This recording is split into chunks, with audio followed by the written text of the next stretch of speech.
Déjà, bonjour à toutes et tous. Merci d'être présent pour cette webconférence dans le cadre des rendez-vous de l'emploi. C'est une webconférence qui est organisée par Cécile Morvan et Rachel Maudu de Pôle emploi, que je vais laisser se présenter. Et puis ensuite, on pourra écouter Raphaël Sivad de RD2 Conseil qui va tenir cette conférence. Oui, Rachel, bonjour. Cécile, à vous. Merci. Rachel, j'y vais? Bonjour à tous, bienvenue pour ce troisième volet du triptyque que nous avions construit de webconférence sur le fil du recrutement. Nous avions démarré lundi avec Docteur Préparez-vous. Hier, nous avons donc suivi Corinne Cotier sur Au potentiel, affirmez-vous. Et aujourd'hui, c'est Raphaël qui va nous conduire sur ce dernier volet, Docteur, positionnez-vous. Donc, je suis avec Rachel Maudu et moi-même, Cécile Morvan. Nous sommes conseillères conseil en évolution professionnelle au sein de l'équipe régionale cadre de Pôle emploi. Et nous sommes accompagnés de Raphaël Sivad du cabinet RD2 Conseil. Raphaël, je te laisse la parole. C'est à toi.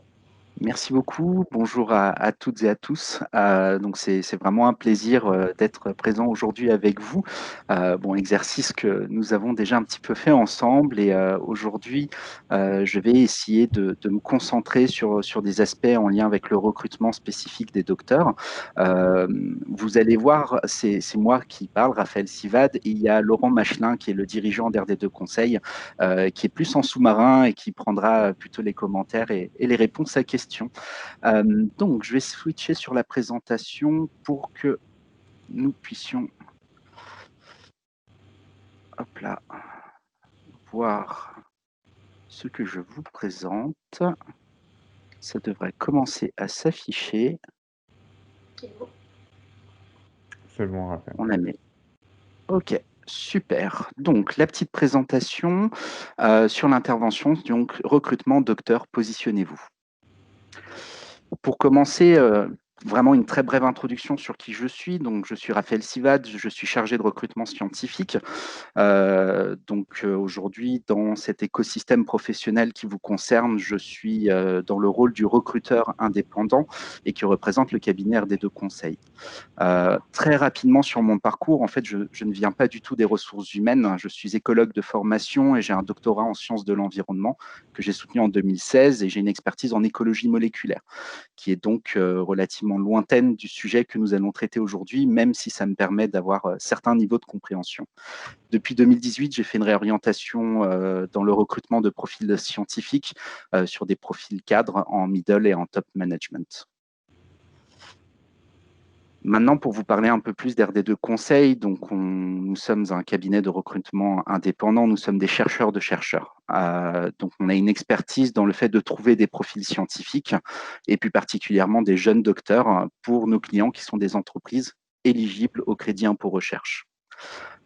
Aujourd'hui, il y a un constat qui se fait tout de même, même s'il évolue au fur et à mesure du temps, qui est une méconnaissance et des a priori des entreprises PME envers les docteurs, mais aussi de manière réciproque des docteurs vis-à-vis des entreprises et des PME. Et c'est un petit sujet que nous allons aborder brièvement ensemble.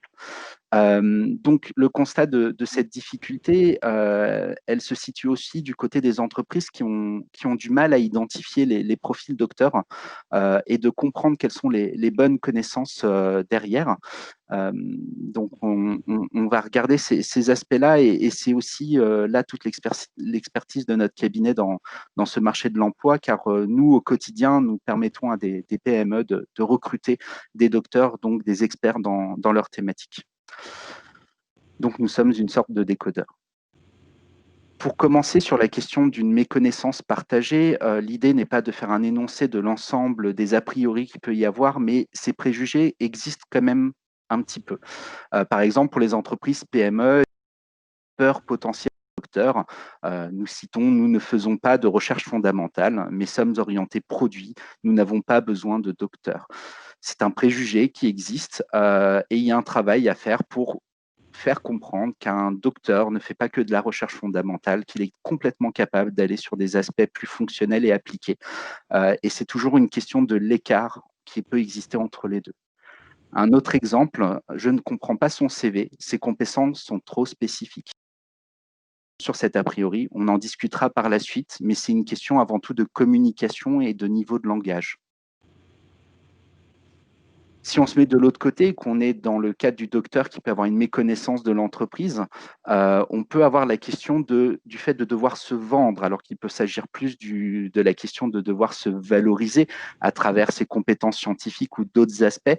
Et il y a réellement un enjeu dans le fait de faire un CV qui sera compréhensible par l'interlocuteur et derrière un pitch, un discours professionnel qui pourra marquer les recruteurs. Ça a déjà été présenté lors de la première journée, l'aspect compétences. Je ne vais pas m'y attarder très longtemps, mais l'idée, c'est d'apporter une petite valeur ajoutée à ce qui a été dit précédemment, surtout sur la vision qu'on peut avoir de la part du recruteur en ce qui concerne les compétences. Donc, nous, on parle de SVP, S pour le savoir, donc savoir, savoir-faire, savoir-être. Le V pour vouloir faire, qui est pour le candidat son projet professionnel, sa motivation, son intention, et le P pour le pouvoir faire, qui va être plutôt le besoin de notre client. Cette théorie, en fait, elle vient de Le Boterf, je cite de 2004. Le professionnel compétent, c'est celui qui est capable d'agir avec pertinence dans une situation particulière et qui comprend pourquoi et comment il agit. En fait, quand on regarde les trois cercles du S, du V et du P, au milieu, vous allez avoir l'individu compétent, qui est le fait de pouvoir mettre en œuvre et d'appliquer ses compétences. Et ça, c'est une notion qui est pour nous très importante à vous transmettre. Ce n'est pas parce que vous allez avoir des compétences ou une liste de compétences que vous allez être compétent dans le domaine. Aussi tout simplement parce qu'il faut que vous ayez envie d'exprimer cette compétence et qu'on vous laisse la possibilité, donc le pouvoir faire, pour pouvoir exprimer cette compétence. On a cité les différentes compétences précédemment dans la présentation de lundi.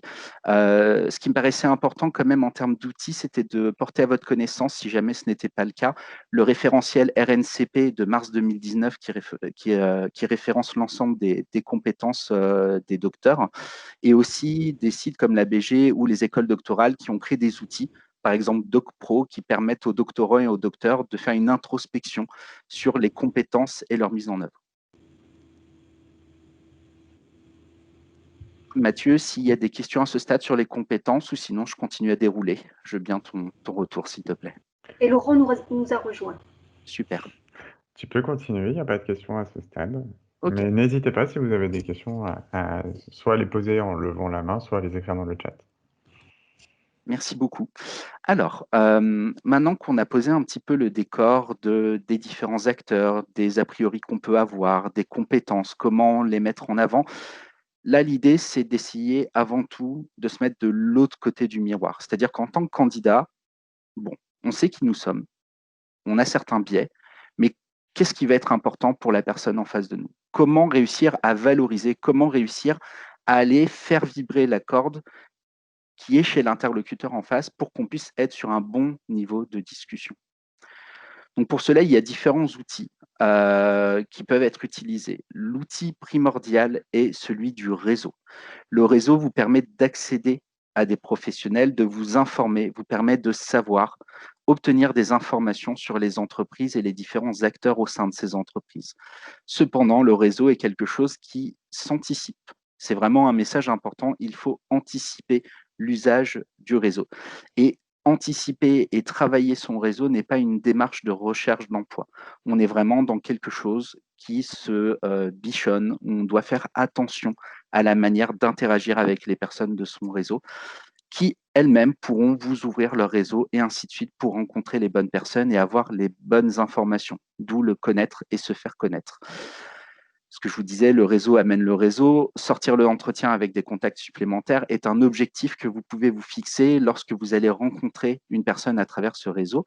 Et aujourd'hui, nous avons des outils qui sont les réseaux socioprofessionnels, dont LinkedIn, où au travers de cet outil, il y a quand même une nécessité d'usage en termes de bonnes pratiques. J'imagine qu'il y a des contenus qui existent ou des formations qui vous permettront d'avoir la bonne visibilité, la bonne e-réputation. Mais en tout cas, c'est un outil qui est vraiment indispensable. par rapport aujourd'hui, le contexte de cette intervention, demain auront lieu pour vous les entretiens, les rencontres avec les entreprises. Demain, ce ne sera pas forcément le jour du recrutement. Demain, ce sera le jour du réseau. Vous allez réseauter avec des professionnels. Vous allez leur donner envie de vous rencontrer et potentiellement d'aller sur un réel entretien en lien avec l'embauche pour un poste. Donc, voyez la thématique vraiment sur le réseau, sur l'action que vous allez avoir à mener demain. Ça, c'est un message qui me paraît important de vous transmettre. D'autres outils qui sont le CV et la lettre de motivation, c'est des choses qui vous ont été très certainement présentées à maintes et maintes reprises. Si on se met de la place du recruteur, on reçoit beaucoup de candidatures avec des qualités qui sont différentes, des manières de nous approcher qui sont elles aussi différentes. Et souvent, on a beaucoup de quantité à traiter. Dans le cadre de cette quantité, il faut savoir que le CV est l'élément qui est lié en premier. On va y passer peu de temps, car on va devoir faire un tri. C'est une notion qui est quand même connue. Et on va dire qu'il y a différents... Pardon ?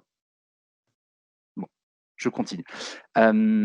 Du coup, au niveau du CV, la lecture étant rapide, il y a aussi différents niveaux de lecture en fonction de la personne qui va interpréter et lire ce CV. Donc, c'est quelque chose d'important de comprendre que le CV est la première chose qui va être lue et vue par le recruteur. Il faut qu'elle puisse mettre en évidence des missions, des résultats. La photo professionnelle est quelque chose d'important. C'est la première image que vous allez donner au recruteur. Et vous pouvez mettre en annexe les publications, le profil LinkedIn pour que la personne qui souhaite avoir plus d'informations aille sur les sites Internet dédiés. Revient souvent la question de savoir si la candidature doit être faite en anglais ou en français. L'idéal, c'est de s'adapter à la langue de l'annonce, mais il est important de savoir que pour un poste en France, normalement, le CV, la candidature doit être faite en français. Rien ne vous empêche de pouvoir envoyer une candidature dans les deux langues, en particulier pour le CV dans un même document PDF. Vous allez avoir en première page votre CV en français et ensuite celui en anglais et vice-versa en fonction de l'objectif que vous souhaitez atteindre. L'autre question concernant plus la lettre de motivation, à savoir est-ce qu'elle est lue, une lettre de motivation est dans pas mal de cas lue, ça dépend des politiques d'entreprise, et à la lettre de motivation et à sa qualité. En tout cas, ce qui est certain, c'est qu'une mauvaise lettre de motivation est rédhibitoire. En général, elle est bloquante en termes de candidature. Donc, c'est quelque chose où il faut réellement soigner cet aspect-là. Enfin, pour finir cette diapositive sur la partie quel est l'objectif d'un CV. Le but d'un CV est avant tout de vous permettre d'obtenir l'entretien téléphonique, du moins la première accroche avec le recruteur. Normalement, un CV peut se suffire à lui-même. Il doit interpeller le recruteur et lui donner envie de vous rencontrer. Donc, ça permet de passer à l'étape suivante. Est-ce qu'à ce stade, il y aurait des questions ou je continue? Alors, il y a une personne, Goran, qui a levé la main et qui souhaite poser une question. Et il y a aussi des questions dans le chat. Ok. Donc peut-être Goran, si tu veux intervenir.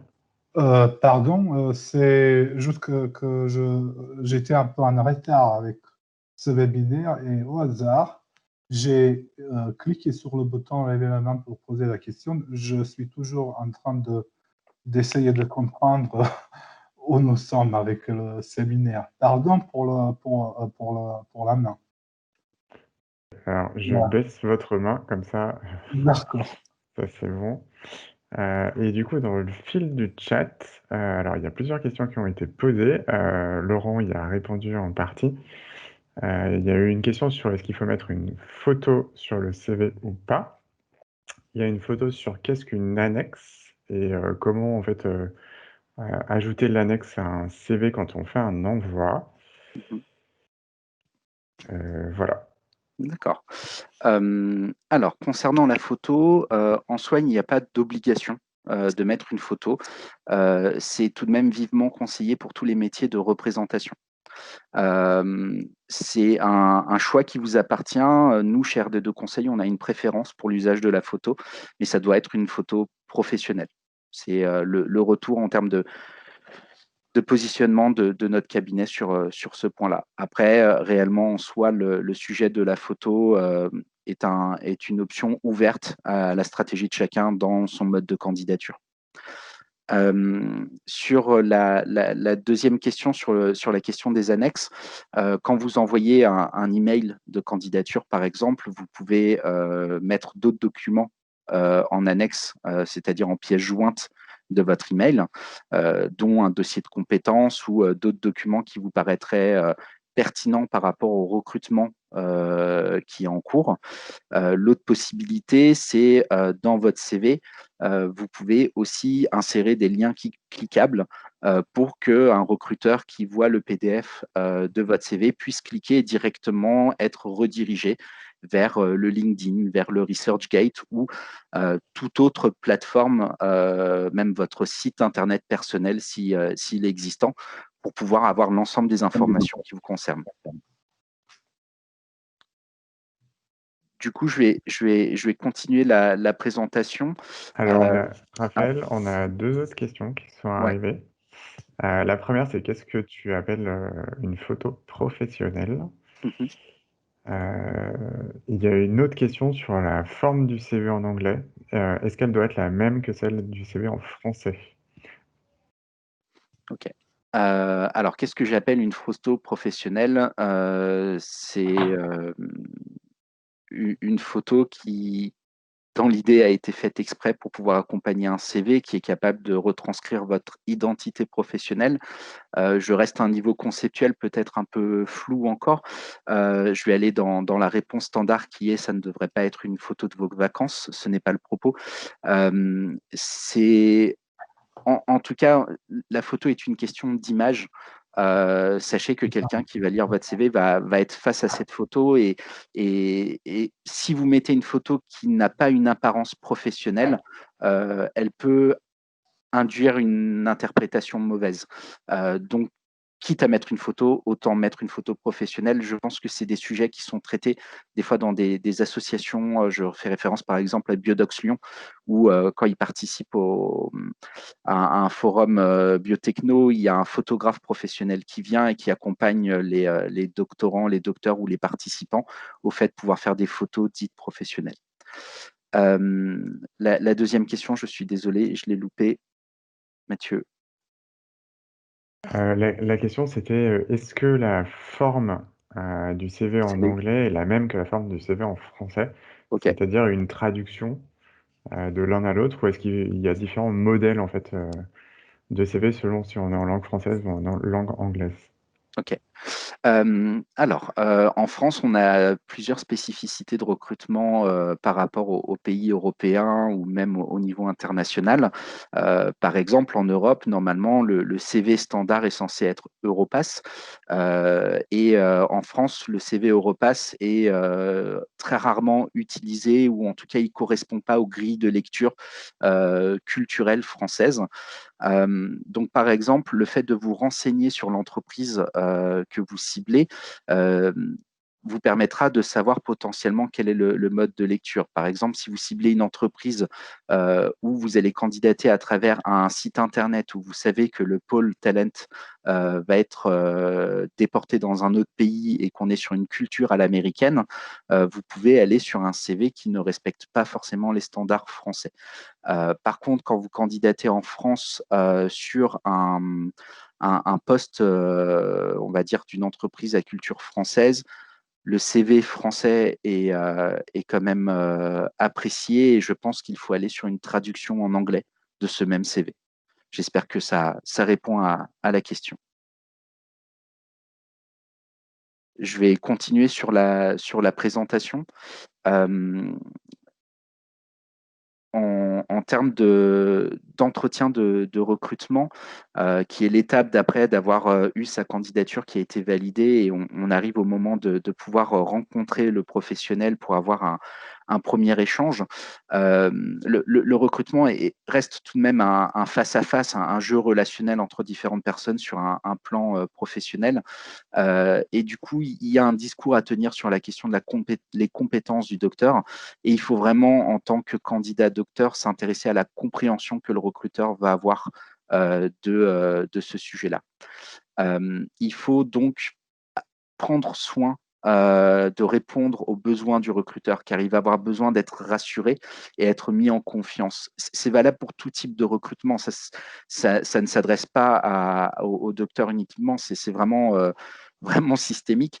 La question derrière est que un recrutement de docteurs dans le cadre d'une PME, par exemple, est quelque chose qui n'est pas fréquent par rapport à d'autres types de recrutements qui vont se faire plus souvent. Et donc, il y a potentiellement un effort de la part du candidat docteur supplémentaire à réussir à convaincre et à rassurer son interlocuteur. Et là, c'est un aspect qui est important, qui est prendre le risque du recrutement.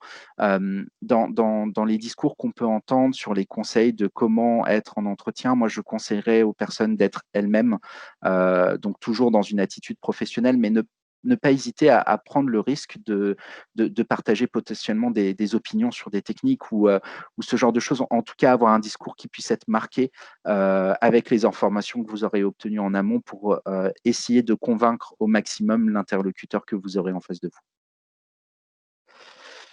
Maintenant, je vais passer à la question du pitch professionnel. Donc, c'est un sujet qu'on a trouvé important de vous présenter avec Laurent aujourd'hui, aussi simplement parce que ça peut vous donner des clés et des informations pour vos présentations, du moins les rencontres que vous allez avoir demain. Donc, qu'est-ce qu'un pitch professionnel? Avant tout, c'est une accroche dynamique. C'est une prise de position qui va délivrer un message et c'est tout et avant tout une invitation à la discussion. Maintenant que j'ai dit ça, comment le factualiser un peu plus? L'idée du pitch professionnel, c'est quelque chose que vous allez préparer, où vous allez être habitué à le faire et ça va vous permettre de vous mettre en confiance dans les premiers moments d'échange et de discussion avec n'importe quel professionnel. Le pitch professionnel fonctionne dans le cadre du recrutement, mais fonctionne dans le cadre des entretiens réseau. Ça vous permet de marquer l'esprit de la personne en face de vous et de vous présenter selon une posture professionnelle. Et donc, le fait que vous ayez cette accroche va aussi vous permettre d'être en confiance, de donner certaines informations sous forme de mots-clés où vous allez un tout petit peu dire qui vous êtes aujourd'hui et surtout ce que vous souhaitez faire demain. Et c'est très important de donner une compréhension à la personne de quel est votre objectif. Et c'est pour ça qu'il y a une invitation à la discussion et cette image d'une commode avec des tiroirs, c'est que le pitch, l'idée n'est pas d'aborder tout. Vous allez aborder les points qui vous paraissent les plus pertinents par rapport à votre interlocuteur. Et comme c'est une invitation à la discussion, cette personne, par la suite, va vous poser des questions et va ouvrir les tiroirs qui l'intéressent, elle. Ça va vous permettre d'avoir des informations sur ce qui est pertinent et intéressant pour votre interlocuteur. Donc, le pitch se nuance en fonction des enjeux. Un entretien téléphonique est clairement un exercice complètement différent qu'un entretien long qui va se faire en face à face ou via Skype. C'est aussi une nuance apportée en fonction du type d'interlocuteur que vous allez avoir en face de vous. Un entretien téléphonique, par exemple, quand c'est une préqualification, c'est des échanges qui sont censés être courts. Il faut répondre le plus facilement aux questions du recruteur pour que lui comprenne qu'il a bien fait son tri et que derrière, il va enclencher le fait d'avoir un entretien plus long avec vous où il pourra vous donner plus d'informations. Donc l'enjeu est complètement différent de celui d'un entretien long, où là, l'idée est d'avoir des discussions plus longues sur ce que vous vous attendez, ce que vous avez fait, pour pouvoir permettre aux recruteurs de comprendre et de bien cerner quelles sont vos envies et qu'est-ce qui vous motive au quotidien. Ensuite, en fonction du type d'interlocuteur, tout simplement, vous n'allez pas parler des mêmes choses, ou du moins de la même manière si vous avez en face de vous une personne des ressources humaines qu'un scientifique ou de quelqu'un qui représente l'aspect technique de l'entreprise. Tout simplement parce que ce n'est pas le même niveau de langage et qu'il faut avoir une stratégie de communication pour pouvoir s'adresser à ces deux personnes, du moins ces deux typologies de personnes. Le pitch professionnel, c'est un sous-ensemble du discours professionnel. Le discours professionnel est quelque chose de plus vaste, qui est, vous, quel est l'argumentaire, quelles sont les choses qui vous paraissent importantes et pertinentes à transmettre en termes de messages.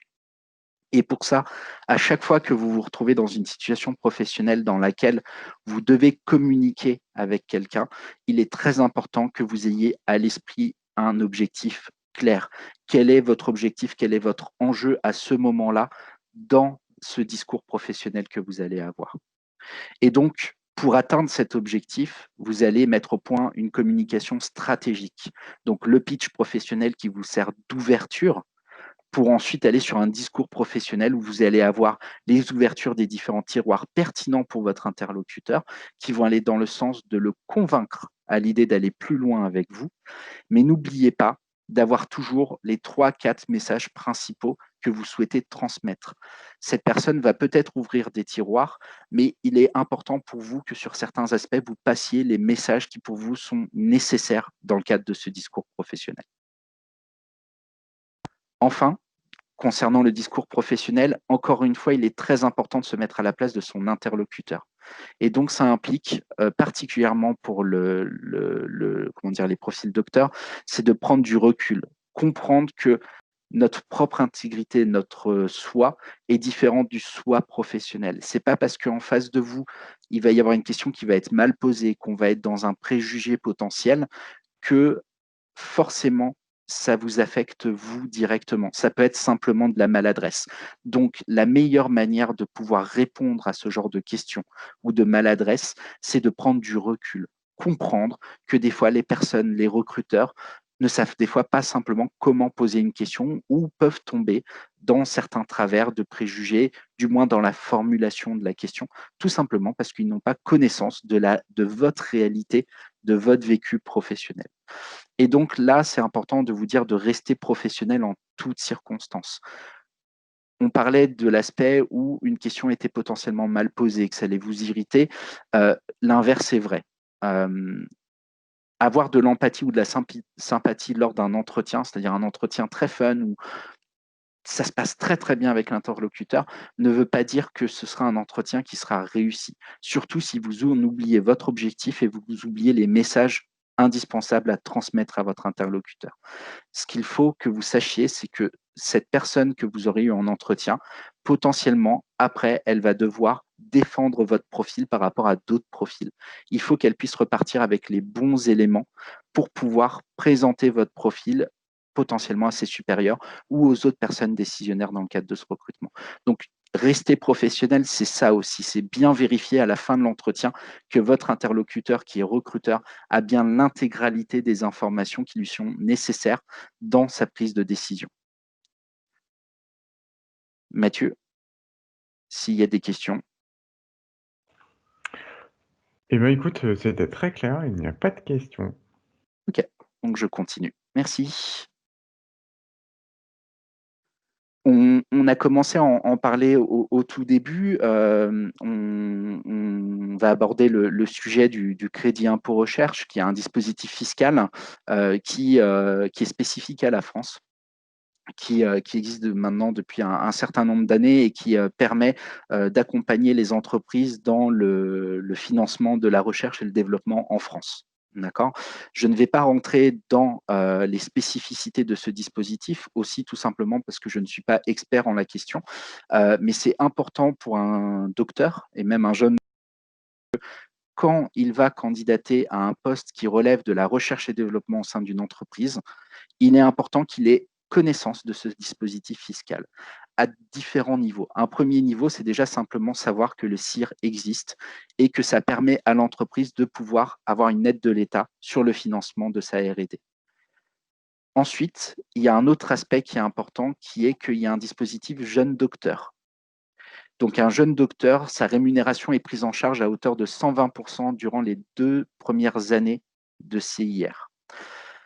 Un jeune docteur, donc c'est l'appellation gouvernementale, c'est une personne titulaire d'un doctorat de type PhD qui n'a pas eu de premier CDI à la suite de sa soutenance de thèse. Donc, quelqu'un qui a fait des postdocs, même 10 ans de postdoc, reste éligible au crédit impôt recherche jeune docteur. Donc, on peut, dans le cadre de ce dispositif, concerner des experts qui ont des très hauts niveaux d'expertise en termes de R&D et qui n'ont pas encore eu de premier CDI. Et comme vous le voyez, 120% du salaire chargé lors des 2 premières années, c'est un avantage très intéressant pour l'entreprise. Donc, c'est un levier fort dans le fait de créer des postes de docteurs au sein des entreprises. Le message que je peux vous transmettre en tant que recruteur sur cet aspect-là, c'est que ce n'est malheureusement pas un levier de négociation salariale. En fait, ça permet que le poste existe et c'est déjà quelque chose en soi qui est très, très bien. Derrière, utiliser cet argument-là en termes de levier de négociation de salaire, pour moi, c'est un aspect qui va pas forcément être très fonctionnel. Le premier, c'est que vous ne prenez pas en compte les aspects de décalage de trésorerie et en plus de ça, vous prenez en compte que les 2 premières années de CDI et pas le reste du temps pour lequel vous avez travaillé au sein de cette entreprise.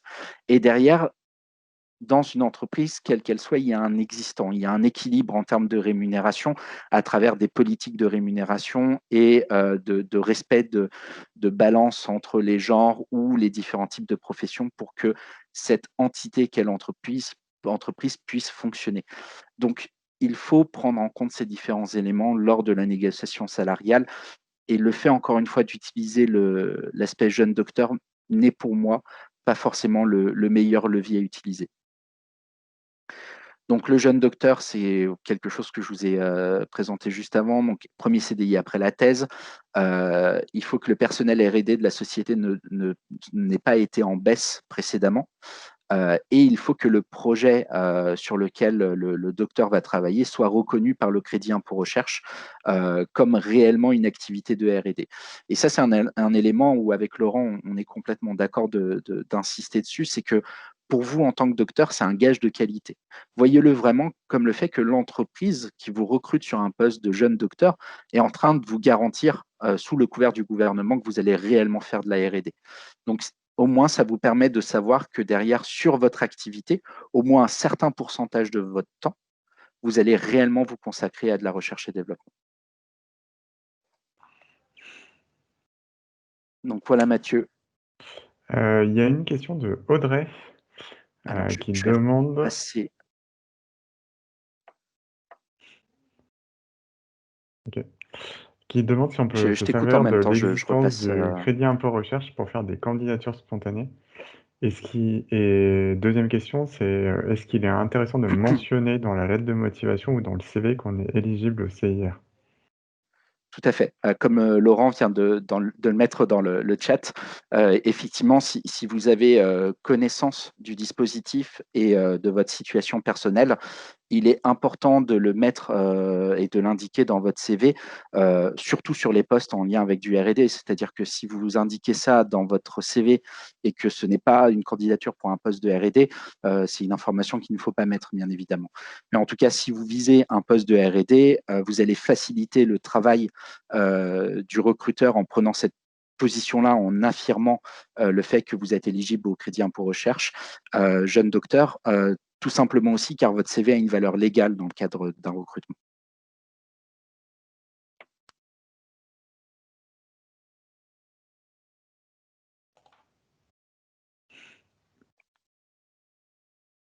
Est-ce qu'il y aurait d'autres questions ou des sujets à aborder?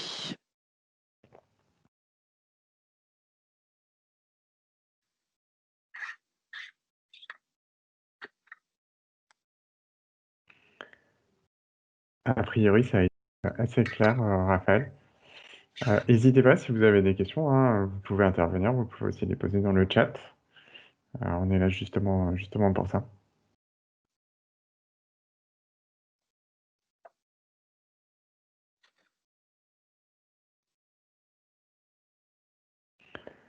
En attendant, Raphaël, moi je vais te poser une petite question. Par rapport au salaire, tu as évoqué le fait que le crédit d'impôt recherche n'était pas un levier pour négocier son salaire, mais il y a une première question quand on est docteur, sur quelle grille salariale on peut se positionner, sachant qu'on n'a pas forcément connaissance des salaires qui sont pratiqués dans les entreprises. Alors, pour moi, les sources d'information, potentiellement les meilleures à ce niveau-là, c'est grâce aux universités ou certaines associations qui ont fait des études sur le suivi du devenir de leurs docteurs dans tout type de domaine de sciences confondus et qui ont des statistiques sur les rémunérations auxquelles les docteurs ont été recrutés et quel est le niveau de rémunération qu'ils peuvent avoir. Et on est sur des populations qui sont suffisamment conséquentes pour commencer à faire des statistiques. Le retour que je peux faire aujourd'hui, c'est que la fourchette est quand même très large en termes de rémunération dans les 3 premières années qui suivent la soutenance de thèse.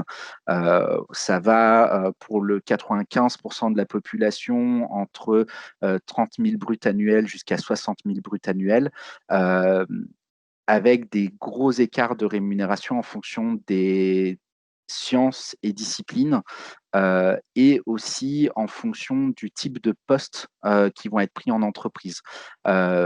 De manière générale, les postes en lien avec la R&D ont une tendance à être moins bien rémunérés que d'autres fonctions sur lesquelles les docteurs pourraient être recrutés. Par exemple, un docteur sur une fonction commerciale, comme un technico-commercial ou ce type de métier, sa rémunération comportant aussi une part variable aura une rémunération qui sera dans la plupart des cas plus élevée que s'il était sur un poste de R&D. La moyenne des rémunérations, on est dans les 35-40 000 bruts annuels. Après, va rentrer en ligne de compte le lieu où s'effectuera le poste. Donc, Paris est quand même relativement différent du reste de la France en termes de rémunération. Et il y a aussi le type d'entreprise et les pratiques d'entreprise où là-dessus, encore, ça va vraiment dépendre d'une entreprise à une autre, forcément uniquement lié à la taille de l'entreprise. Il peut y avoir des PME qui payent mieux que des grands groupes. Ça, c'est propre à l'entreprise et à la stratégie de rémunération qui lui est spécifique. Donc, pour avoir l'information, il y a des données qui peuvent permettre d'avoir une vision globale. Derrière ça, c'est s'informer, poser simplement la question aussi. Il y a d'autres questions dans le chat. Alors, si je remonte, il y a Haruka qui te pose une question par rapport à la reconversion après la thèse. Et notamment, est-ce que tu as dû suivre une formation, par exemple un autre master? D'accord. Alors, dans mon cas très précis, la reconversion s'est faite grâce à mon employeur, où en fait, comme le métier de consultant en recrutement est un métier sous tension, il y a quand même beaucoup de turnover. C'était un grand groupe qui mettait en place un système de formation lors de l'intégration pendant la période d'essai. Donc, j'ai été formé à la fonction commerciale et à la fonction recruteur en même temps que je prenais mon poste, que j'étais payé et que je commençais déjà à produire et à avoir mes premières missions de recrutement. Ça, c'est dans mon cas spécifique, donc c'est le retour d'expérience que je peux faire. Après, en termes de stratégie de reconversion, il y a différentes possibilités et c'est aussi en fonction du type de reconversion qu'on souhaite faire. Il y a des dispositifs de formation ou de master qui existent. Il y a des accompagnements. On travaille pas mal avec RD2 Conseil, avec le campus Grenoble Indie Alps qui accompagne justement en reconversion professionnelle des docteurs pour qu'ils puissent s'intéresser de la data science, donc qu'ils deviennent data scientists. Et c'est une formation qui est prise en charge, je crois, en partie par Pôle emploi et l'OPCA, et enfin par l'employeur, pour les accompagner et financer l'alternance qui leur permettra par la suite de devenir data scientist, en plus de leur doctorat. Voilà, je confirme, Raphaël, effectivement, que Pôle emploi, dans ce cadre-là, est financeur d'un certain nombre d'actions, notamment dans le domaine du numérique, et qu'un certain nombre de docteurs que les profils docteurs sur un certain nombre de formations sont fortement appréciés pour leur qualité, leur expertise et leur potentiel. Voilà, alors pour les candidats qui seraient inscrits comme demandeurs d'emploi et qui seraient dans une dynamique de reconversion, rapprochez-vous de votre conseiller. Voilà. Il y a une question pour toi, Rachel, la dernière question posée par Fulbert, qui dit qu'a priori, il est un peu difficile de se faire financer une formation par Pôle emploi quand on a un diplôme élevé, Alors et là, qui demande s'il y a d'autres pistes de sources de financement. Alors, les financements par Pôle emploi, et notamment le dispositif ou le type de formation dont parlait à l'instant Raphaël et que j'évoquais également, concernent effectivement des formations qui ont été achetées par Pôle emploi dans des métiers en tension. Et où, pour pouvoir se former, il faut déjà avoir un certain niveau d'études et des prérequis. Donc, sur ces dispositifs de formation-là, bien évidemment, les Bac plus 5 Bac plus 5 et plus sont éligibles. Autrement, sur des financements plus personnels, individualisés, effectivement, la priorité n'est pas forcément mise sur les candidats les plus diplômés. Mais là, je vais parler de façon générale. Après, chaque situation s'étudie au cas par cas. Et puis, il y a, voilà, pour des profils de docteurs notamment qui souhaitent se réorienter, tous les dispositifs liés à l'alternance, les contrats de professionnalisation et les contrats en apprentissage. Apprentissage, on va être limité à 29 ans. Et c'est sur ces dispositifs-là qu'il faut s'orienter en matière de reconversion quand on est Bac plus 5, Bac plus 8 et qu'on a déjà une expérience professionnelle à son actif. Et ça fait très très bien de travailler sur, notamment avec l'école d'ingénieurs de saisie, sur ce type d'action. Et là aussi, les docteurs sont fortement appréciés. Mais le financement individuel est beaucoup plus difficile à obtenir. Voilà, et là aussi, rapprochez-vous. Je vous ai fait une approche générale. Après, chaque situation s'étudie au cas par cas. Merci Rachel. Il y a une autre question, Raphaël, de Milena, qui demande si tu as des conseils sur comment construire la stratégie de communication pour le pitch à partir d'une annonce de poste. Alors, comment construire la stratégie de communication? Déjà, ne pas se contenter à rester juste à l'annonce. L'idée, c'est d'aller plus loin, se renseigner sur qui a émis cette annonce.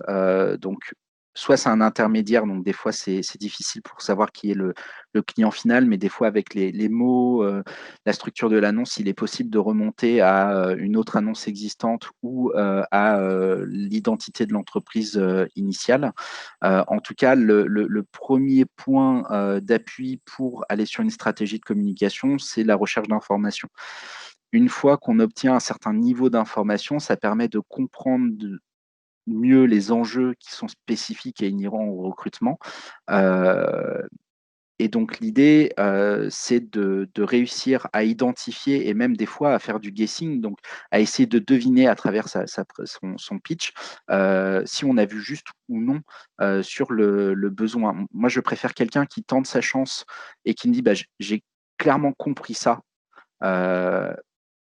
Donc, je vous réponds de cette manière-là. Si ce n'est pas le cas, ce n'est pas forcément grave parce que toutes les informations ne sont pas disponibles, même surtout sur les sujets de R&D où des fois, il y a des aspects complètement confidentiels qui font que même nous, en tant que recruteurs, on ne peut pas donner l'information. En tout cas, moi, je prendrais toujours préférentiellement quelqu'un qui va s'affirmer lors d'un pitch et me dire « j'en ai compris ça, donc je vous donne cette information ». Et moi, derrière, ça me permet de dire « en fait, c'est pas exactement ça, c'est plutôt ça. » Et du coup, on est en train d'ouvrir une discussion. Donc, dans tous les cas, c'est positif. Si vous avez pris une position et que moi, derrière, je ne viens pas discuter, c'est problématique. Pour moi, le but, c'est qu'on puisse échanger.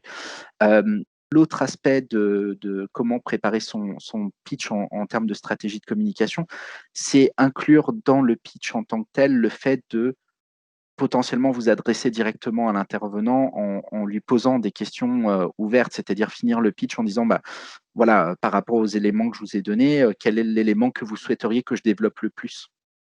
Et à travers ça, ça va vous permettre de savoir ce qui l'intéresse. Et donc, vous allez commencer au fur et à mesure à enquêter, investiguer lors de l'entretien et comprendre ce qui va potentiellement intéresser la personne pour aller plus loin.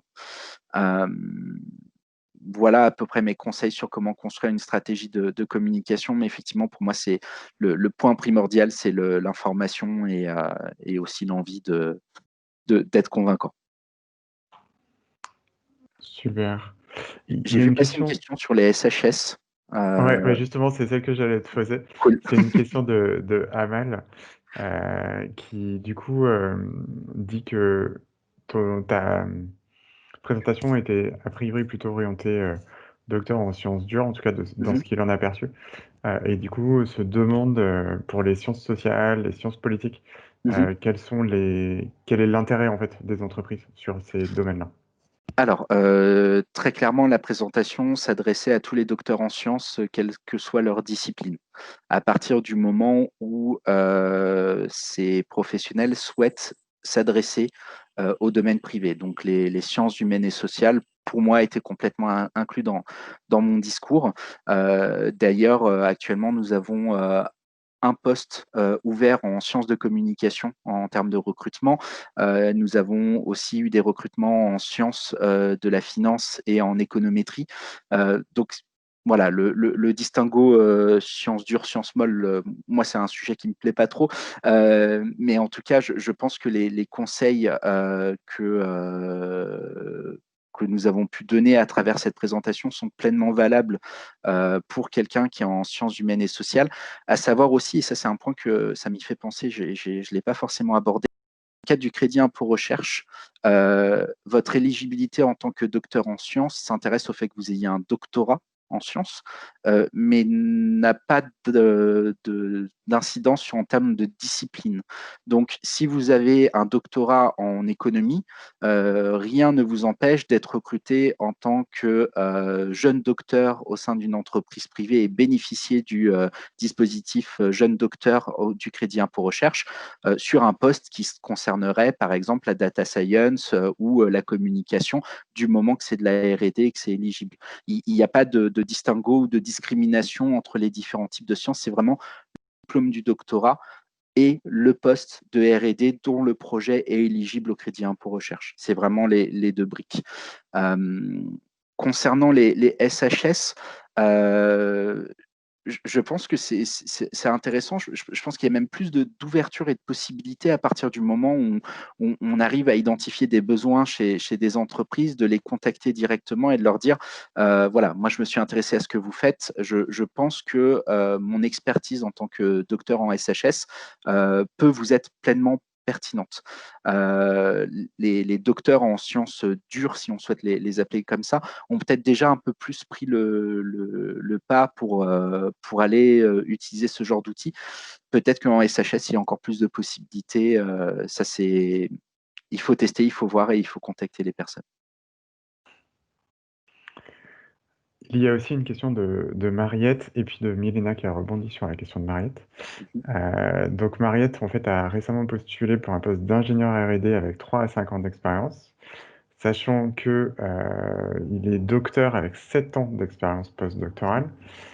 Et du coup, se pose la question de savoir si son profil en fait était surqualifié pour le poste, et si du coup, il n'a pas été retenu sur la base du CV, lettre de motivation pour cette raison-là. Et le complément apporté par Milena, c'est en gros, elle se pose la question de savoir si le fait d'avoir fait une thèse plus une expérience postdoctorale n'enferme pas en fait le candidat dans les labos et justement sur un profil d'hyper spécialiste. D'accord, ok. Merci beaucoup pour ces questions, elles sont très intéressantes. Pour ta question, Mariette, en fait, j'ai pas vraiment d'éléments comme ça, donc je vais m'imaginer différents cadres. Déjà, peut-être ma première question, et peut-être que c'était pas la question du profil qui était remis en question, donc profil trop expérimenté ou autre, mais peut-être la candidature en tant que telle. C'est-à-dire que peut-être que dans ta candidature, il y aurait pu y avoir des manières de faire qui auraient été plus pertinentes pour ce recruteur. De ce que tu as indiqué dans la conversation, et je me base sur ces éléments-là, as-tu essayé de rentrer en contact avec la personne qui s'occupe du recrutement? As-tu essayé d'avoir plus d'informations? As-tu creusé le sujet ou es-tu resté sur le fait de ne pas avoir de réponse et d'avoir une candidature qui est restée un peu dans les oubliettes? je me pose cette question parce que ça m'arrive souvent d'avoir des candidats qui ne relancent pas. Il faut le faire d'une manière convenable et il ne faut pas être dans une trop forte intensité, mais c'est complètement normal de relancer un recruteur pour dire, voilà, je souhaiterais en savoir plus sur ma candidature. Pourquoi est-ce qu'elle n'a pas été retenue? Donc, le fait de dire que je suis docteur avec 7 ans d'expérience et je suis peut-être surqualifié est de l'ordre de ton interprétation. Et là, en l'état, je ne suis pas du tout capable de pouvoir dire si c'est la réelle raison qui a conduit au fait que tu n'aies pas de retour par rapport à ce recrutement spécifique. En tout cas, moi, j'encourage les candidats à essayer d'obtenir des informations, des retours.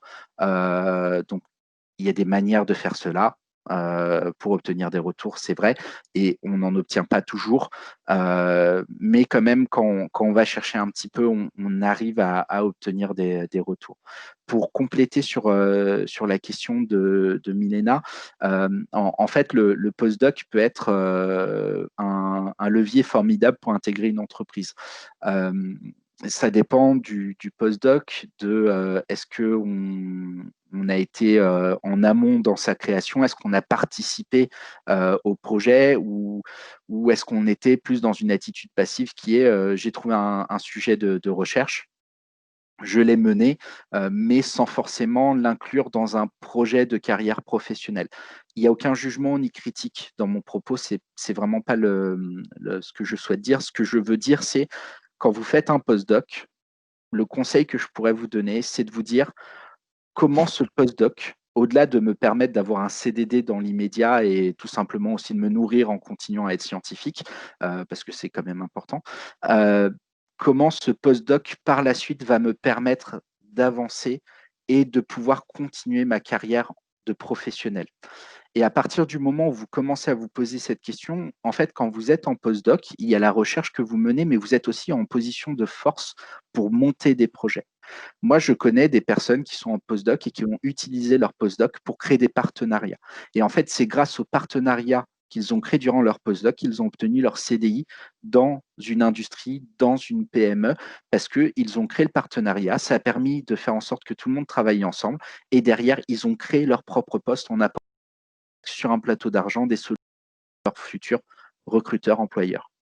Donc, le postdoc, pour moi, c'est un outil formidable qui vous permet de continuer à monter en expérience, continuer à monter en expertise et que vous pouvez réellement valoriser auprès des recruteurs.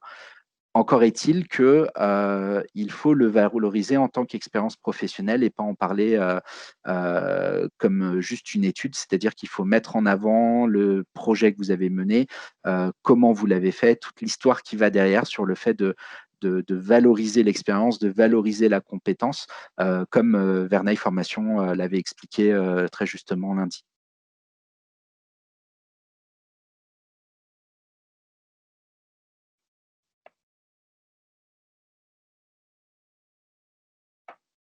Mathieu? De remonter le fil, on a fait le tour de mémoire. Suite en fait à sa question, Mariette demandait si une entreprise peut refuser une personne avec beaucoup ou trop d'expérience. Ce à quoi Laurent a répondu qu'il vaut mieux trop d'expérience que pas assez. Et qu'en général, quand on cherche un profil avec, par exemple, 10 ans d'expérience, si on n'en a que 3, ça n'a pas d'intérêt de se positionner sur le poste. Mais je crois que j'ai fait le tour des différentes questions. Pour compléter peut-être sur cette question du niveau d'expérience, si on se place du côté du recruteur, des fois le recruteur ne sait pas quel type, niveau d'expérience il va avoir en termes de retour à annonce, par exemple. Et donc, il ne faut pas rester non plus trop figé sur ce qui est rédigé dans l'annonce. Alors, il y a les niveaux d'expérience qui vont être indiqués comme indispensables. Mais après, il va y avoir aussi un nivellement ou des subtilités qui vont apparaître dans l'annonce. En tout cas, c'est la pratique que nous avons chez RD2 Conseil. Nous allons dire, cet aspect-là, par exemple, si c'est un doctorat en informatique qui est demandé, ça ne sert à rien de candidater si vous avez un doctorat dans une autre science. On demande un doctorat en informatique. Par contre, si à un moment on parle d'un niveau d'expérience et qu'on dit notre idéal serait à ce niveau-là, mais potentiellement on peut être ouvert à d'autres, il ne faut pas hésiter à tout de même candidater. Et la problématique des fois qu'on peut rencontrer sur les niveaux d'expérience trop élevés, c'est que les personnes puissent demander des niveaux de rémunération trop élevés par rapport au budget de l'entreprise. Des fois, ça, vous aurez plus la problématique quand vous serez en discussion directe avec une startup, alors qu'avec un cabinet de recrutement, vous aurez moins ce problème-là, car nous, dès la première qualification téléphonique, si votre profil est pertinent scientifiquement, en fait, on va tout de suite aborder avec vous l'aspect rémunération. On va voir si vos attentes en termes de rémunération peuvent correspondre avec le projet de notre client. Et c'est un des critères qu'on voit tout de suite, parce que ça ne sert à rien de discuter pendant 3 à 4 entretiens si en fait, dès le départ, il n'y a pas une compatibilité de projet au niveau budgétaire. Donc, si vous avez 10-15 ans d'expérience et que le niveau de rémunération que vous demandez correspond aux attentes de mon client, en tout cas personnellement, et je pense que Laurent peut confirmer, nous, on n'aura aucune hésitation à vous valoriser auprès de notre client, parce que même par rapport à d'autres candidats qui vont peut-être avoir moins d'expérience de vous avec le même niveau de demande en termes de rémunération, vous allez clairement vous démarquer et avoir votre chance. C'était une réponse un peu longue, désolé Mathieu. Aucun souci, c'était une réponse très claire. Et effectivement, Laurent confirme.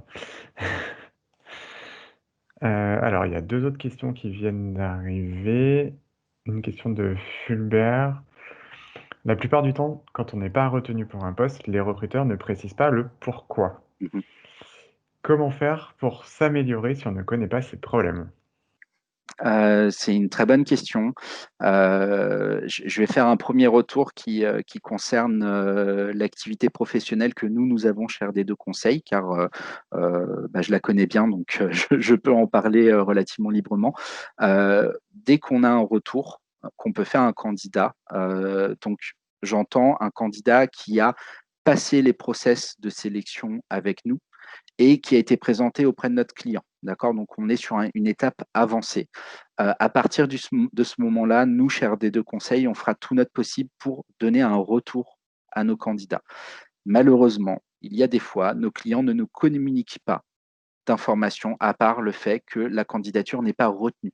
On se retrouve dans des situations où on fait un feedback négatif à un candidat qui a quand même éprouvé un process de recrutement qui peut s'avérer des fois assez lourd et on va continuer à essayer de récupérer de l'information, mais ce n'est pas quelque chose qu'on obtient systématiquement. Donc ça, c'est dans le cadre de la réalité des cabinets de recrutement, c'est que des fois, on a des retours négatifs de la part de nos clients et on ne sait pas pourquoi. Là, je vous parlais d'une étape où on a déjà un relationnel bien établi avec le candidat, il a déjà fait son process avec nous et on est en train de le présenter auprès du client.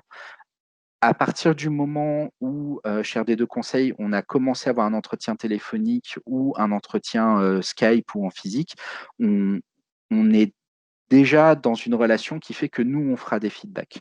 En général, la chose, c'est-à-dire lors de l'entretien, si je décide de ne pas continuer un processus de recrutement avec un candidat, je le lui dirai directement lors de l'entretien et je lui dirai pourquoi. C'est-à-dire, je dirai, dans le cadre de ce recrutement, moi j'ai besoin de ça. Et de ce que vous m'avez décrit, clairement, cet aspect-là, vous ne me l'avez pas présenté. Des fois, c'est une manière d'expliquer à la personne, si je n'ai pas compris, expliquez-moi que je n'ai pas compris. Mais la plupart du temps, on arrive à relativement être d'accord là-dessus. Quand il s'agit d'une candidature où vous n'avez pas été en contact avec le recruteur, c'est-à-dire que vous avez juste envoyé votre candidature et potentiellement vous avez reçu un email de retour automatique. Malheureusement, dans la vie réelle, faire des retours personnalisés sur toutes les candidatures qu'on reçoit n'est pas possible. En tout cas, dans les différents cabinets de recrutement pour lesquels j'ai pu travailler, il faudrait presque payer des personnes à temps plein pour s'occuper que de cet aspect-là. Donc déjà, aujourd'hui, vous avez au moins la confirmation que votre candidature a été prise en compte. Dans les cadres de recrutement d'RD2 Conseil, je peux vous confirmer que si vous recevez cet email, c'est qu'elle a été consultée et prise en compte en interne, mais vous faire un retour spécifique systématique qui est très très compliqué et ça demande beaucoup de temps et d'énergie.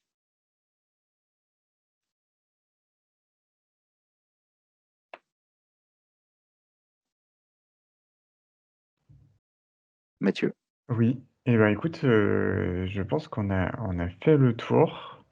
Je ne sais pas s'il y a une dernière question. Il y a Karl qui pose une question, qui a relancé en fait un recruteur et il a toujours pas eu de réponse et il se demande s'il doit le relancer une deuxième fois. Et en gros, au bout de combien de temps?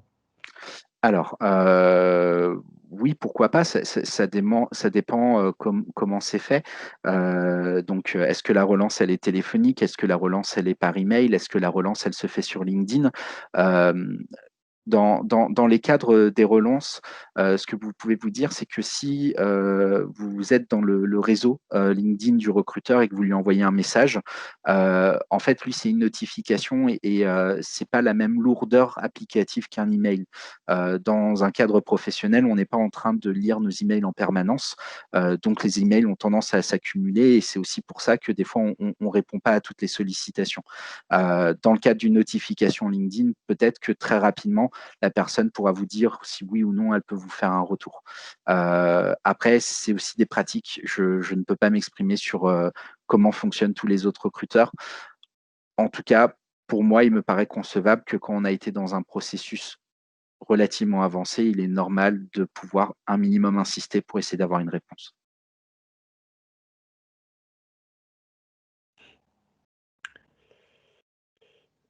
Ok.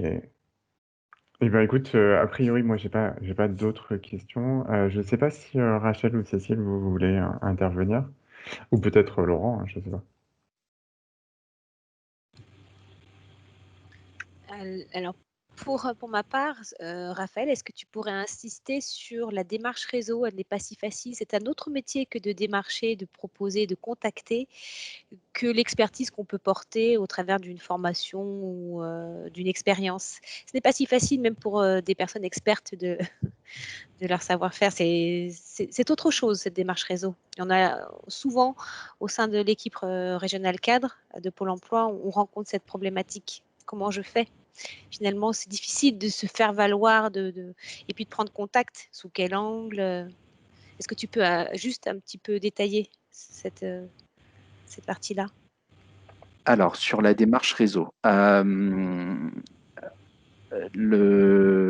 si on prend la démarche réseau sous le volet, on va dire LinkedIn, qui est un outil qui est clairement presque plus un outil commercial qu'un outil de recrutement. Alors déjà, je pense que LinkedIn en tant que tel propose des formations sur ce sujet, sur comment démarcher les personnes. Il y a des experts qui sont reconnus, qui publient des contenus sur comment utiliser les réseaux socioprofessionnels pour contacter des personnes. Donc ça, c'est un angle que vous pouvez utiliser. Par Après, exemple, imaginons qu'on te donne un contact, Mhm. et que quelqu'un a pris le temps de te donner un contact réseau et que toi, en tant que candidat, tu vas faire la démarche. Ne pas se Oui. griller, entre guillemets, c'est ça, hein. Comment aborder cet entretien réseau-là aussi, faire valoir une partie de sa trajectoire ou de son expertise Mhm. pour peut-être embrayer sur autre chose derrière. Alors, C'est le aussi ce conseil que volet-là. je donnerais à ce niveau-là, c'est si vous êtes dans un entretien réseau avec une personne qui vous fait une mise en relation, avant de finir l'entretien réseau, si cette personne vous donne le contact, demandez-lui si vous pouvez la nommer dans la démarche de mise en relation. Par exemple, par email, l'idée, c'est de pouvoir mettre la personne en copie en disant j'ai envoyé cet email à la personne que je cherche de joindre, en mettant en copie la personne qui vous a fait la mise en relation et vous la remerciez dans le message. Ça permet de consolider le fait que c'est bien cette personne qui a indiqué que vous pouviez rentrer en contact avec elle et qu'en plus de ça, c'est elle qui vous a fourni son contact. Donc, par exemple, ça, en termes d'email, c'est quelque chose qui fonctionne bien. Sous LinkedIn, vous pouvez le faire à travers la messagerie où en fait vous pouvez créer des chats à plusieurs personnes. C'est-à-dire, je mets la personne cible dans le contact et je rajoute aussi, pas forcément en copie, mais dans le groupe de discussion, la personne qui m'a donné son contact. Donc ça, c'est valable une fois qu'on a pu avoir la validation de la mise en relation à travers LinkedIn. Mais ce qui est important sous LinkedIn à savoir, c'est que si vous êtes dans un même groupe LinkedIn, par exemple un groupe sur l'entomologie, comme ça c'est un exemple comme un autre, en fait, même sans être en relation avec les personnes de ce groupe, vous pouvez les contacter par message. Donc sur LinkedIn, ce qui est exploitable, c'est de se mettre dans des groupes qui sont en lien avec votre projet professionnel, avec l'expertise que vous recherchez ou le type de poste que vous recherchez. Et quand vous êtes dans ces groupes et qu'une personne partage ce groupe, vous pouvez la contacter directement par message. Je ne sais pas forcément comment répondre mieux à cette question. C'est aussi vrai car moi, c'est quelque chose que je fais très naturellement. J'ai toujours eu beaucoup de facilité dans le fait de générer un réseau et d'être en contact avec les gens. Donc, c'est vrai que je ne me rends pas compte de si j'ai une recette ou pas. Donc, non, mais c'est éclairant. C'est vrai qu'on est souvent confronté à cette problématique-là, de cette démarche à faire et qui ne relève pas d'une compétence métier qu'on a pu acquérir au sein d'une trajectoire, par exemple, autre que commerciale ou développement commercial, tu vois. Donc, je trouve ça intéressant. Merci. Il y a Laurent qui a levé la main pour intervenir et il y a aussi une question de Wilbert concernant l'entretien d'embauche. Est-ce qu'il est mal vu de poser des questions lors de l'entretien? Ah non, il faut poser des questions. Pour moi, c'est même plus mal vu quelqu'un qui ne pose aucune question. Après, on peut se poser la question de quelle question poser. Ça fait beaucoup de questions et de rebonds de questions. Mais non, il faut s'intéresser, il faut montrer qu'on ne sait pas, qu'on veut avoir des réponses sur le sujet. Il y a des bons moments pour poser certaines questions qui sont peut-être plus sur le cadre salarial ou autre. Ça, c'est quelque chose qui vient après. Mais il faut que vous vous intéressiez à l'interlocuteur que vous avez en face de lui. De toute manière, c'est simple. Quand vous montrez un intérêt pour une personne et que vous lui posez des questions, c'est là que vous créez de l'empathie. Donc, que ce soit sur qui il est, quel professionnel il est ou quelle est l'entreprise, etc. C'est là où vous allez créer de l'empathie. Il y a des personnes qui réussissent des entretiens parce qu'ils sont devant un DG et ils ont posé la question au DG, mais comment ça vous est venu l'idée de créer cette boîte? L'entretien, le DG parle pendant une demi-heure et le DG ressort de l'entretien en mode ah, il était trop bien cette personne, il m'a écouté, il s'est intéressé à moi, c'est certainement un très bon salarié. Je grossis le trait, bien évidemment, mais non, il faut poser des questions. C'est très fortement conseillé. Laurent, tu avais une question? Ouais, merci Mathieu de me donner la parole. J'avais pas une question, je voulais rebondir sur la démarche réseau. Parce que voilà, entre guillemets, c'est facile de conseiller, de faire du réseau. C'est plus difficile quand on est de l'autre côté, de se dire par où je commence. Nous, ce qu'on entend par démarche réseau, ça participe de la phase de découverte des métiers, des fonctions. Quand on est docteur, quand on est doctorant dans son laboratoire, qu'on ne connaît pas forcément le monde de l'entreprise, je pense que c'est compliqué de se dire qu'est-ce que je pourrais faire, vers quoi est-ce que je pourrais me projeter. On parle beaucoup de définition du projet professionnel, de titre professionnel, mais quand on ne sait pas le concret derrière, et pour ne pas poser de questions niaises, enfin voilà, je rebondis aussi sur la question de Wilbert. Voilà, des fois, quand on est en entretien de recrutement, est-ce que c'est mal vu de poser des questions? Non, c'est bien vu quand les questions sont intéressantes et font avancer le sujet. Quand elles ne le sont pas parce qu'il y a un manque d'information ou il y a un manque de pragmatisme ou de vision de la réalité concrète de ce que peut être le poste, là, ça peut être compliqué. Et c'est pour ça que la démarche réseau peut être intéressante dans le sens où, alors comme disait Raphaël, aujourd'hui, il y a un outil qui s'appelle LinkedIn qui donne accès à peu près tout le monde aujourd'hui. Et l'idée, c'est peut-être d'y aller de façon très très transparente et très honnête de contacter des personnes en disant voilà, je suis dans telle situation, je m'interroge sur ma carrière professionnelle, sur ma poursuite de carrière, sur mon projet. J'ai vu que vous étiez dans cette entreprise, sur ce type de fonction. J'aimerais bien discuter 10 minutes, un quart d'heure avec vous pour voir un peu votre parcours, ce que vous faites au quotidien et de voir si par rapport à mon propre parcours, est-ce que c'est des choses qui peuvent coller. Et comme je disais dans les questions, les gens adorent parler d'eux. Donc, il y en aura beaucoup qui ne vont pas vous répondre parce qu'ils n'ont pas le temps. Mais il y en a aussi beaucoup qui seront intéressés par cette démarche, intéressés par le fait que vous vous intéressiez à eux, justement, et qui vous accorderont un quart d'heure. Et le quart d'heure, souvent, se transformera en une demi-heure, 40 minutes, parce que, justement, il y aura un échange. Donc, cette démarche réseau, c'est pas, pour le coup, on n'est pas dans une démarche de recrutement. C'est peut-être beaucoup plus simple que de candidater, c'est vraiment y aller de façon très transparente, de façon très cool, entre guillemets, de prendre contact en disant je vous ai identifié, ce que vous faites, ça m'intéresse, j'aimerais bien en savoir plus, et est-ce qu'on peut se parler? Voilà, tout simplement.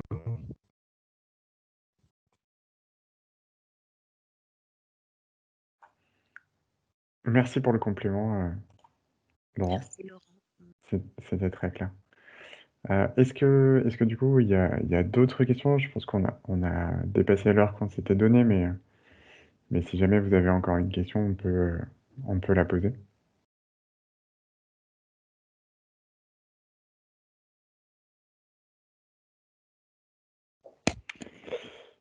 Et bien sinon, on va s'arrêter là du coup.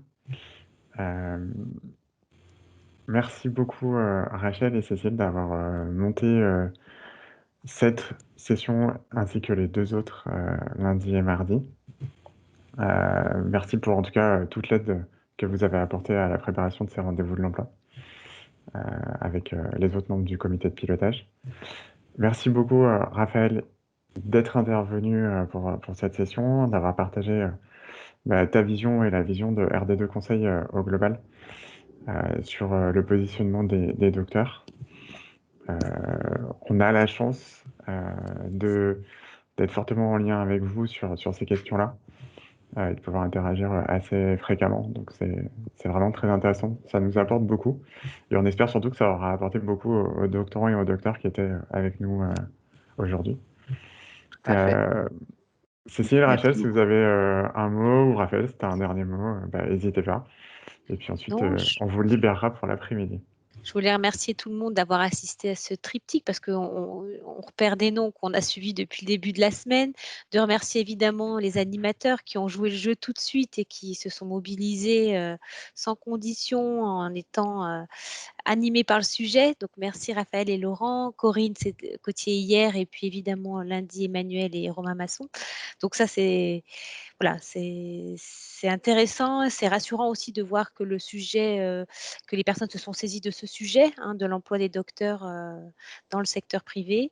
Il y a des opportunités, il faut savoir les saisir, mais il faut aussi savoir se positionner. Donc tout ça, ça prend du sens et c'est du gagnant-gagnant. Hein. Vous n'êtes pas en demande d'emploi, vous offrez une palette de compétences et les entreprises vous offrent aussi un lieu pour les exprimer. Donc c'est une belle rencontre à faire. Voilà. Une belle alliance de travail. C'est ça, exactement. Voilà.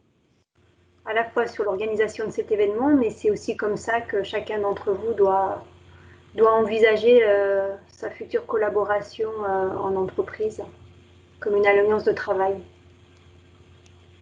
Voilà. Pardon. À mon tour pour de tous vous remercier pour l'invitation, pour la confiance que vous nous portez sur notre expertise et la participation à ce genre d'événements que nous affectionnons avec Laurent et l'équipe d'RD2 Conseil. En tout cas, c'est pour nous aussi une chance d'être en partenariat avec vous et de pouvoir prendre la parole et d'accompagner des docteurs. Merci beaucoup. Joli mot de la fin. Passez du coup une bonne après-midi. Pour ceux qui ont des entretiens demain, bon courage. Et surtout, n'oubliez pas que vous avez votre carte à jouer, donc jouez-la à fond. Et puis on aura sans doute d'autres occasions de se croiser dans l'avenir. Merci beaucoup. Merci, au revoir. Au revoir. Continuation, belle Au réussite. revoir. Oui, Belle continuation pour tous. Merci, au on revoir. pense à vous demain.